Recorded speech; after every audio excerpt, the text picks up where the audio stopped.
keby najintenzívnejšie boli rodičia Jana a Martiny. Ja som matka 2 dcér.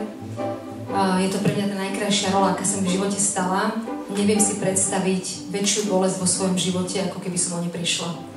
A možno, že v tejto súvislosti venujem ten dnešný deň a samozrejme aj iné dni spomienku Janovi a Martine, pretože to, čo dokázali a to, čo dokázali počas svojho krátkeho života, ale aj následne, je obrovské, ale dnes chcem tú spomienku alebo mysl byť aj pri tých rodičoch, ktorí si tou bolesťou prešli.